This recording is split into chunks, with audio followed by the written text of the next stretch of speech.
The restoration of Knock Old Castle has been the artistic vision of the owner, Bruce Walker. Bruce's unique approach brought together a wide range of local craftspeople and artisans to realise his creative, playful and stunning synergy of the old and the new. Bruce's vision gained the full blessing of historic Scotland and has restored a once derelict pile of rubble into a beautiful modern building, perfect for modern use. The unique blend of past and present excellence in design and execution has transformed Knock Old Castle into a 5-star destination Scottish wonder.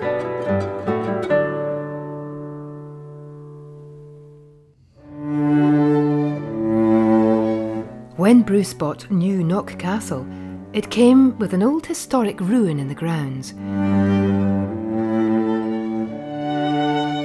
It was in a terrible state. The roof had fallen in. Only parts of the original building remained. It was in a state of complete crumbulation. The old building was in a very bad way. The roof had fallen in, the floors had been taken out with it. There was a great big pile of debris, slates, stones, birds' nests, the muck of centuries. We had to clear it all away just to get an idea of what we could do with the old building. Our first job was to clear the debris. We had centuries of decay, rubble and bits of rotten wood. Luckily, a lot of the remaining stonework was okay. It just needed immediate weather protection before I even worked out what I was going to do with it. There were no plans from 1603 or earlier. Indeed, there was no Victorian blueprint. So with the help of Historic Scotland, it gave us free rein to plan something pretty amazing for this site.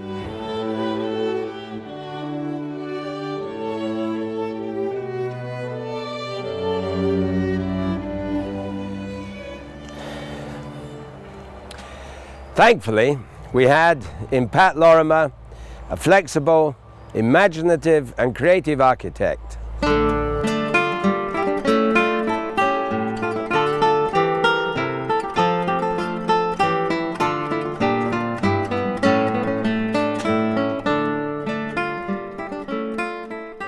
The first thing we had to do was sort the tower out, put a new roof on, repoint it, and make it wind and watertight.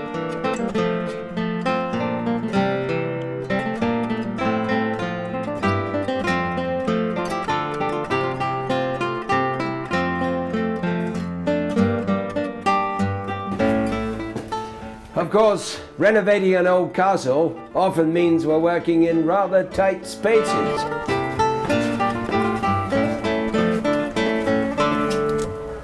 Well, when we got here, there wasn't a roof. It had all fallen in, it was all rotten, and all it was really a derelict building, and they were just starting to put scaffolding up. And we were trying to sort of get a kind of rough picture what was going to be entailed in doing the job. And it was very difficult at first because there was no shape to it. But once it got formed, we managed to source a second-hand slate, which was pretty difficult as well. And then obviously it was just a case of carrying out the works as we could, because the scaffolding was on top of other roofs, and we had to wait till that top roof was done and then move down gradually and do the lower sections. The whole aspect of the job is that you're going back to the original sort of slating work and lead work as it would have been in the old days. Thicknesses of lead was very, very extreme as well. I mean, he hasn't skimped at all on any of the materials, and he basically gave us an open book just to do it as it had to be done. And then Bruce has added in this new extension which sort of complements the older roof, and the two of them visually I think go really well together. They complement one another. I didn't want the modern to be a copy of the old style. Instead, I wanted it to complement and contrast with the old tower, which after all is the main feature of this building.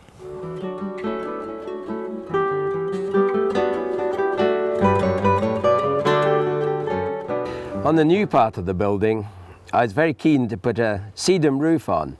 I didn't want the traditional dark grey slate roof, but something that somehow harmonised with the beautiful bucolic qualities of the scene. Historic Scotland love my sedum roof idea.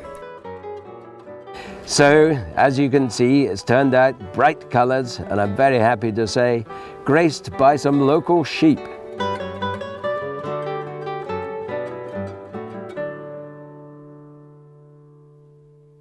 The execution of this project was all in the hands of my good friend Andrew Rankin, who was the project manager. If you like, I had the zany ideas, the daft vision, but he's the person who brought me down to earth and made sure that the vision was actually converted into practicality. Bruce has given us some really challenging tasks which we've had to get our way around. So we've had to be very reactive and very up on our programme.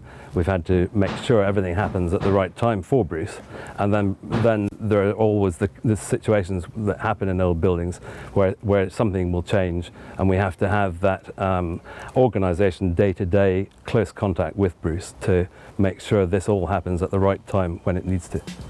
Thankfully, under the professional guidance of Andrew Rankin, we had managed to assemble a brilliant team of specialist craftspeople, brilliant tradespeople, who helped us restore and transform Knock Newcastle. I think one of the wonderful things about this is that we've seen these wonderful craftsmen, but they've flowered, they've bloomed, because this is a project that they've all really liked working in. There's no straight line in it, there's no angles or everything. It's wonderful to see them actually using a lot of their own creativity once we've given the vision. They're all very invested in the whole project and want it to shine and be a spectacular completion to a project. And I think that is one of the truly great things about this, that we have to be less, or I have to be less and less hands-on. You have to put the ideas into reality, but the craftsmen get it. You know, they'll choose the right piece of wood, and they know how we're both thinking. Having the team in place gave me the confidence to approach the Recombooberation of Knock Old Castle. As the vision evolved, Bruce gained an idea of what the artisans could do, and they in turn flourished as they got a sense of what Bruce wanted. I first met Mark Campbell, the stonemason, in 2012 when he did heroic work in our own house when we lost the parapet, smashed the steps, walls and various gargoyles and things, and I realised this is a man of real talent.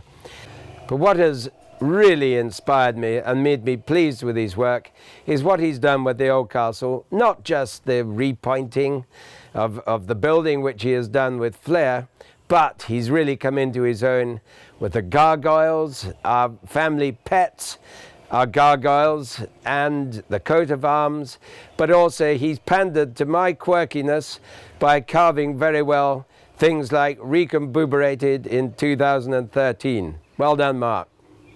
When we first came here, it was just an old ruin. That was probably 2004, and it was in really bad condition. Needed consolidating that first, but to take that old ruin and turn it into something that's new with a modern touch has been great to be a part of that. Well, we've been fortunate that we've been able to do some really interesting, intricate stonework here, like the gargoyles, the dated stones, the coat of arms, the lion. That's been really great. This job is get to do stuff here that you wouldn't get the chance to do in most other jobs, you know. Well, take for instance the coat of arms. That was just an old buried rubble that was in the ground, and I took it out. Obviously it's sustainable material that's local here. Obviously it's been part of the castle at some point, and I've just taken it out and drew a picture for Bruce. He okayed it, and I made the coat of arms with it. When I first done the dog, I just took a picture of the dog, drew the picture, and then turned that picture onto the stone, onto the corbel, which is tricky because most of the time if I would do like a bit of carving, the bit of stone would come at a set size. But this is a structural corbel that holds up the barmkin wall, so I had to make the dog fit the shape of the corbel, you know, so that was tricky as well. but ended up looking like waffles, so that was good. The beginning of 2012, we had the mother of all storms. We lost over 100 mature trees that had been here probably since the new castle was built. However, 'tis an ill wind that blows nobody any good, because we soon realized that we had an asset. And in the old days, all the timber that was used for any building would have come from the policies anyway. So we had all this timber lying on the ground, a sad sight. But we were put in touch with a man from Perthshire who's got his own mobile milling machine. He probably spent in all something like 3 or 4 weeks milling all this timber. And gradually we realized that from being a sad event, these trees are now getting into their second existence.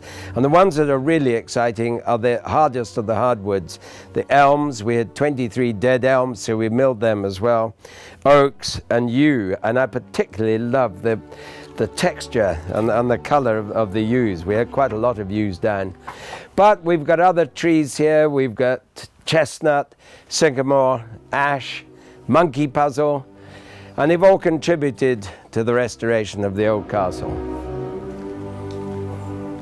We've been working with timber that's came straight from the trees on site here, so there's very much, you know, a lot of the wood, a lot of the materials of this castle are from the site. It's a great way to work.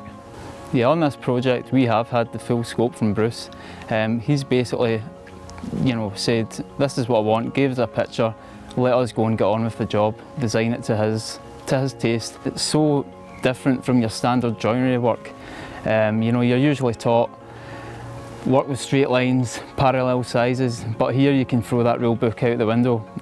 Basically, weiny edges, just make it up, you know, make it look as if it's been here for hundreds of years. You know, you're doing stuff here that you might never do again. It's really been a challenge from day one. You know, just from simple things, you know, putting a bit of skirting on the wall usually takes 10 minutes or so. On here, you could be a day. Getting a bit from the tree, machining it through a planer, putting the design on it, fitting it back to stonework or whatever the fitting method is. It's really, really intricate work here. You know, you take great pride on seeing something so old, such a ruin, coming back to life, but giving it the modern twist on it as well. Yeah, working on this job through Historic Scotland and having a client like Bruce especially has been great work, you know, of the skill base, the teamwork between the guys, and you know, we're really producing great work and we're restoring some of Scotland's hidden landmarks. I've known Bruce now for probably 5 or 6 years, and I've done quite a few projects for him, from doing an office table that's up in the castle to the witch's house, various big chairs and furniture. Bruce is always very encouraging with a very open and basic remit to build him something beautiful. And like I say, we both understand that the tree itself and the wood, whatever shape it is, kind of explains what's possible and what it should do. So it's very challenging to make sure that remit always comes through, but it's very open and basic, and that's a wonderful place to be in. Well, I've been offered a space to really develop my skill base and push forward all my woodwork, and also taking the trees and material itself from tree to finished product. So the entire process has been involved through the whole thing, which you don't often get opportunity to do. So it's been fantastic from that aspect. There's a whole communication goes on between me and whichever piece of wood's chosen. So looking from the slabs that come off the tree, deciding, laying out various pieces, seeing which pieces go together, and then allowing the wood and the curves and the natural shape of the wood to kind of explain to me what it would like to do and what it will be able to do. So there is a huge conversation goes on, and the tree's always right. Well, the main biggest part of the project, I guess, was the ceilings and both floors through in the new kind of annex part, which were all just slabs of wood, but they're fireproofed as well throughout. So there was a lot of work and learning in that process to make sure everything was proper and up to scratch. And then from there, it was just building all the various doors. Each one is completely unique to fit a very specific shape. But I don't believe there's any two that have got the same construction method. I failed to find a construction method that would work through them all, which again is beautiful because it's pushing what I'm learning about wood and what I'm able to do with wood at every feature of the doors. So it's quite an interesting process to try and find a way of giving an old rustic authentic feel but have the modern approaches and modern building contents that are required to follow through. So that's very challenging, but it's nice to see that you can retain some of the historical feel and not have to sell everything out just for the sake of controls, as long as you can manage to make the requirements of that control.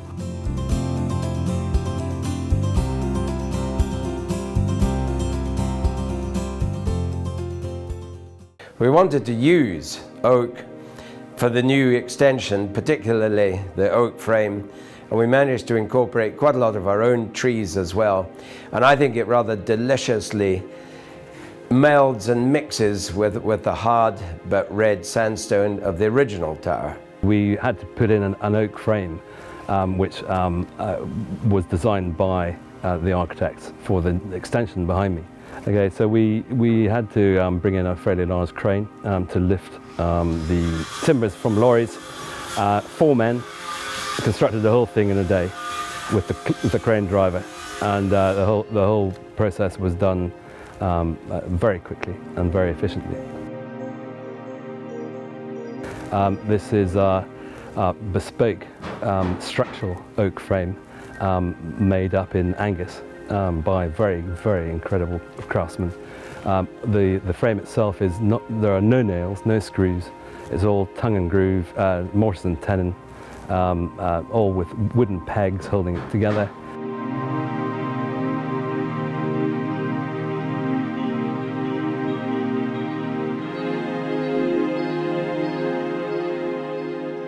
I wanted plenty of creative ideas for the stained glass. I wanted to have a bit of fun with the glass in the castle, like the bare all, which is on the door for people walking out to the sauna. And with some of the personalised round pieces in the walls. I just feel that this is a beautiful building, and it links with the new modern stained glass with the old building. You don't get many opportunities like this at all. There's lots of traditional crafts that are used throughout the building, but there's the modern twist to everything. And I'm just been glad I've been given an opportunity to work with within this building.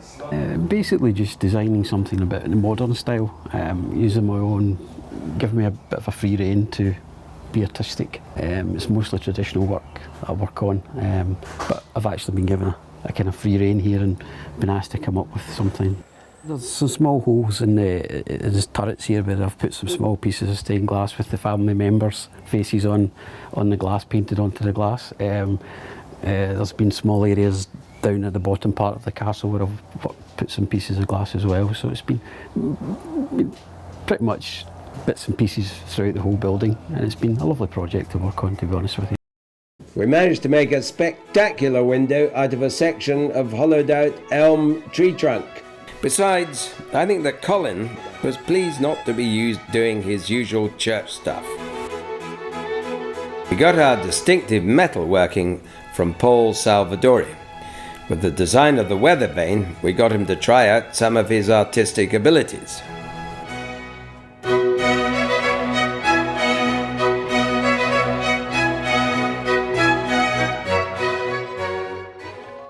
I spent some time in the Far East. And old buildings, particularly in Japan and China, quite often have these chains instead of downpipes. And I particularly like them because they're beautiful, they're interesting, and they combine form and function in a clever way. It's not a typical job, what obviously coming and plastering. Well, in this room, obviously, I do the walls. Obviously, walls needs to be looking like old render, yeah. And that was quite tricky because you need to render it, yeah, and sponge it in the same time. And this progress, obviously, it's hard to achieve that kind of structure straight away. So you need to spend a lot of time. Yeah, it's time-consuming job because you're just plastering, rubbing off, plastering, rubbing off. Then you need to check obviously how it's looking. It's not too bumpy or it's maybe not enough bumpy, yeah, so you need to back again and again and again. We have obviously been involved with the full electrical package. Some of the tasks here that we would never do anywhere else are basically incorporating cables into old stonework, in timber work, installing lighting so it doesn't ruin the feel of the the fabric, but yet gives us a functional light. I made sure we sourced proper Thomas crappers for the smallest room in the house, then finished it off with polished copper piping. What looks like an old building from new material, and it's very difficult to find where the join was, which makes it obviously very interesting, because you are actually mixing old with new, and you don't have the division. The old being the look of it and the texture of materials and the different makeups of the different design features, but the new aspects are the insulation and the heating system and all the sort of plumbing material is all new and modern, with a touch of the old styled sanitary wares, and it makes it look really old, but it's actually very new, very reliable. So it's interesting for us too. I challenged Lou Washington to come up with something special and colourful for the keep ceiling. Well, one's not normally asked to do an enormous ceiling, and so you're usually confined to a small canvas. So I've had to cover a lot of space and just make it work. I came to the room and I realised that a Sistine Chapel ceiling was not going to work. It's not a large space, and it's divided by these three beautiful beams, and so it needed to be a story told in 4 parts. And the idea that came to my head was the medieval tapestries, which project stories of kings and queens and their nobles going hunting. I thought, well, the theme would be the chase. And then I thought, well, Bruce has been all over the world, and so the chase could be anywhere.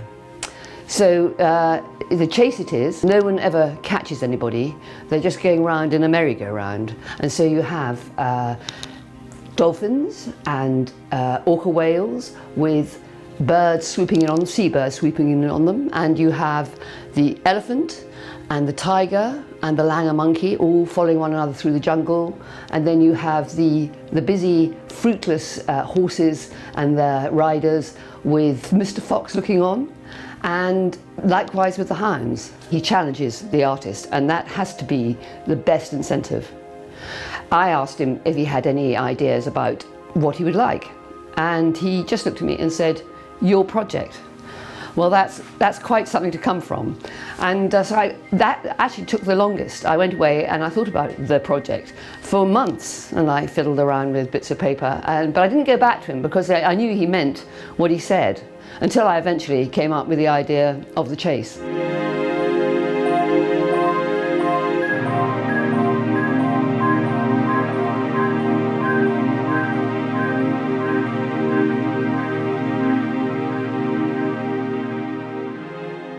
Here we are in the tower room. Now, of course, in the original castle there was no glass here. It was a slated witch's hat kind of thing. We had the vision that with this 360-degree view it had to be seen. So with some trepidation we went to Historic Scotland. Were we going to be allowed to do it? And thank goodness they shared our vision. Thank you, Historic Scotland. And this is now one of the focal points of the whole building.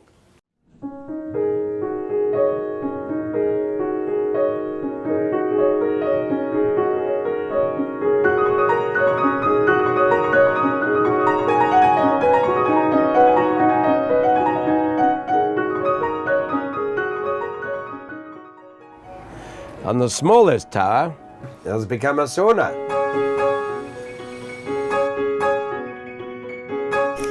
Literally, every square inch of Knockold Castle has been designed to provide a sense of delight and fun, as well as delivering a 5-star experience.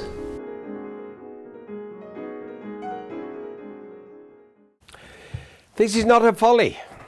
It's not a work of art. What it is a 5-star, luxurious castle destination.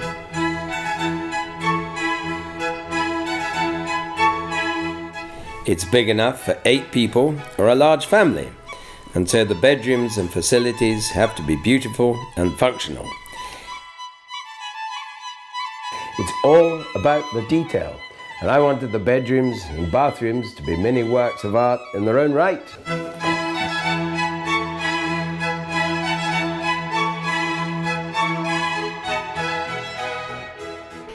Each bedroom was carefully handcrafted to reflect the shape and style of the old castle, whilst providing a modern, luxurious experience.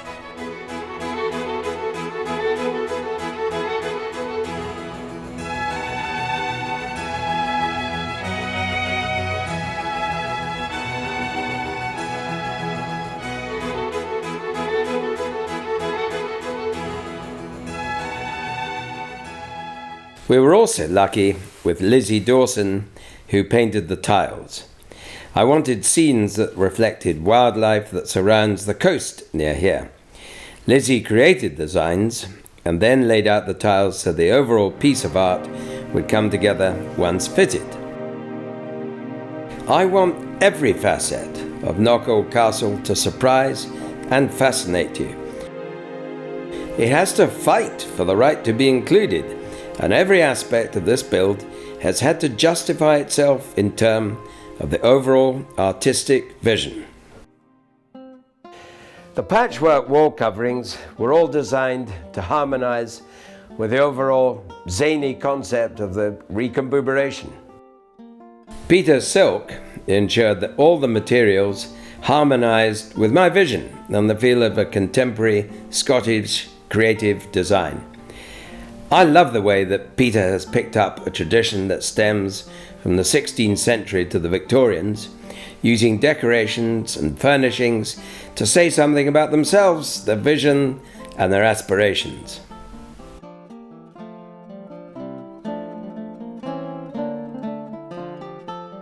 I want staying here to be a unique experience. I want every room, every detail to provide a sense of luxury and pleasure.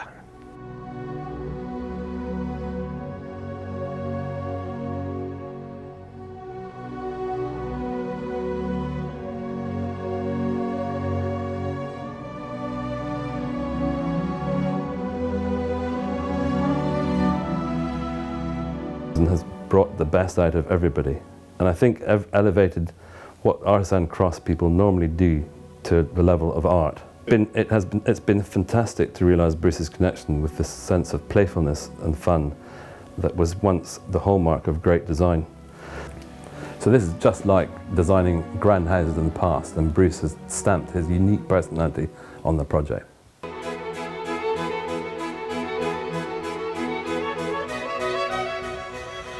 We've had great fun doing this project. We've learnt loads, but I think we've created something remarkable here. An amazing synergy here between old and new, that we've delivered a historic interpretation that will be treasured for years to come. My hope is that we have created a much sought after destination that will be fantastic for both this area and for Scotland.